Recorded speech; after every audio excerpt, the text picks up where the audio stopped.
Back to the 2021 PGA Championship here at the Ocean Course. We're very happy to have Padraig Harrington with us. Padraig posted a second round 1 over par 73. He is currently even par for the championship. Padraig, your front nine, the front nine of the golf course, lots of ups and downs, and then steady on the back. What was the difference for you? Must have played some good golf into that gauntlet the last 4 holes. Yeah, no, I played the other way around. Okay. So I played very steady on my first 9 holes. Created a lot of chances, missed a few birdies. I think only missed 1 green in the first 9, and I was putting on that hole. So, yeah, pretty good stuff. And I played very well in the back 9. I just made a couple of clubbing error in the first. I dropped. I had 4 bogeys in the back 9, and then 7. I easily left 5 shots out there on those 9 holes. It was. Yeah, very disappointing 9 holes. Happy with how I'm playing, how I'm swinging, and what I see in my game. But yeah, I just, I should be 3 or 4 under par without and even then I'd be a little disappointed. We're going to zoom out for the first question. Bernie, you're with Padraig. Go ahead, sir. Padraig, thanks for coming in and talking to us. I'm just wondering, after these 2 tough days, and probably 2 tough days for everyone for a long time, but how is your sort of energy levels standing there now?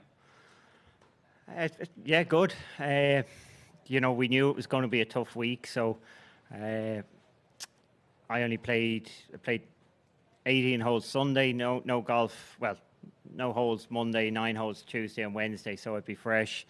Yesterday evening, we all finished late, so you go home. I sat on the couch for 2 hours and went to bed. Just really took it easy, and I assume maybe I didn't, Bernie, because I dropped a few shots in the last 9 holes, but I felt good out there.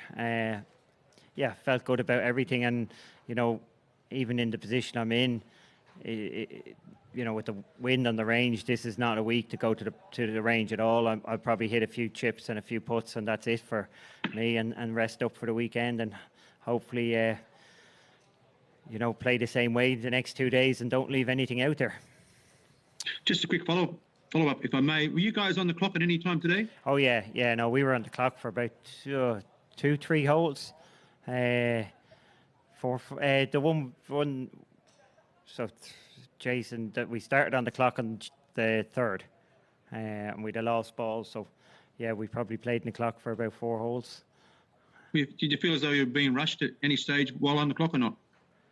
Well, it's never. Nobody's comfortable on the clock. You're always wondering where you stand. It's pretty easy to be on the clock if you're in position. It's very difficult if you're out of position. If you really get into an awkward situation, it can be difficult. But if you play good golf on the clock, you hit fairways, you hit it in the green. The 40 seconds is bundles of time. To hit a golf shot, assuming that you're not struggling, having to walk up a 60-foot putt or something like that. So, for me personally, it's been a long time since I've been on the clock. So, it's been a long time since I've been in such a good TV group. So managing that sort of stress is something different. If you want to be a good player, unfortunately, you're going to end up a lot of times in those sort of groupings where it gets a little tighter and more time is taken, and all of a sudden it's very easy to stay off the clock if you're playing terrible golf, put it like that. It's tough when you're up there and you're trying to, you're in that situation. And I would have said the 3 of us today, even yesterday, we were never really, we always struggled to keep up. There was a delay yesterday. I think we were struggling as well. So it was fair enough that we were on the clock. Between the 3 of us, I'd say the 3 of us were average at best. We're not. We're working hard at what we're doing out there. And as I said, it does depend a lot on how well you play and the quality of your golf. As I said, if you're hitting fairways and greens, it's pretty easy to play within the 40 seconds. Mark, 5. Padraig, over here. Can you speak to what you saw out of Phil the last 2 days, and particularly his 2 final 9s yesterday and today, where he really obviously had it going? Yeah, he's had 2 great 9s. He's played really well. Yeah, it's some fine golf there. I think when he gets, I suppose both days he started badly, both days he's come back. So, and come back well, like 5 under par both times. I don't know if he, didn't make any bogeys late in his round. Yeah, it's really good play. He seems to be hitting a lot of good shots, and his short game is good. He made a great up and down on 8, and it wasn't off a bad tee shot. He hit an 8, so it was, in general, I would have said, he's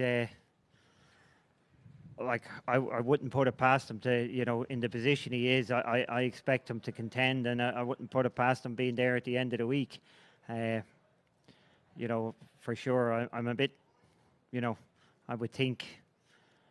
I think he has the bit between his teeth. I think he believes he can do it in these conditions. Just like myself, I think myself, Phil, would find it easier to compete on this style of golf course in these conditions in a major tournament all the time. It is, you can be patient in these courses, and you obviously you got to make a few birdies, but it suits somebody who is, I suppose, somebody who's a player, somebody who's thinking. Just as a follow, as a guy like yourself who's approaching 50, and he's 50 plus now, what does it say that you guys are this high up the board and in a major championship? I said this the other day. Unfortunately, as you gain experience, you lose innocence. There is a sweet spot on the way up when you're gaining a bit of experience, and you have that innocence. As you get older, like myself and Phil, we have experience, but we have some scar tissue in there, and we can overthink things at times. But Phil works hard. I know I work hard at my game to try and be competitive at this level. I really want to be competitive with the young guys, and physically I am. Sometimes mentally not, but certainly in my own respect, what I see here this week, I'm easily able to swing the club well enough, and my routine and my mental game has been a lot better. So I'm bullish about where I am, and I'm sure Phil is too. From watching from the outside with Phil, he's prepared to sort of give it the. If it's not a good week, he's gonna push no matter what. He's not here to finish. He's not here to make the cut. He's not here to finish. Even 15th would be a disappointment. You know what? Even second would be a disappointment for Phil. So, and I'm a little bit like that too. I've no interest. If you turned around to me this week and said to me now that I'm going to finish 10th, I'd actually say no. Because it doesn't do my career any good. It doesn't do Phil's any good. And that might make it harder for us at times because we over push and over try, because nothing but winning. Only winning is the only thing that will bring any satisfaction to myself or Phil. Thanks, Patty. Let's go to microphone 3. Padraig, would you remember when the first time you and Phil played together was, and what is the main difference between then and now? Well, my caddy did ask Phil who he played in his singles in the 91 Kiwi Island Ryder Cup. Now, he did know that actually he played the Walker Cup we played Walker Cup that year in Portmarnock, so that would have been the first time I came across Phil. As regards playing tournament golf with Phil, no idea. Couldn't tell you the date or anything like that. I know I get paired with him an awful lot in the PGA. Every year it seems we get a lot of years we get paired up in the PGA as past champions. But no, I don't know when I would have played on the against him or on the same thing. But I would have seen him play because we were playing opposite teams in the Walker Cup in 1991. And what's the big difference between 90, 91 and now? I would say the two of us have actually stayed the exact same relative to the field. Phil was very long back then, longer than everybody else, and he was a very strong iron player. It's very hard to get away from your own beliefs and where you stand. And, we've moved along, and I would say, I would say, yes, everything has improved since then, but he's kind of stayed in the same place, I would think, as he's moved up along relative to everybody else. On his good days now, that obviously he has not as clearly he's not as as many good days as he would have had 10 years ago. But on his good days, I think his attitude, where he is at, what he can do, how he feels against others, I think that can be the hardest thing as you get older. There's a new kid in the block, and you wonder, can you compete with him?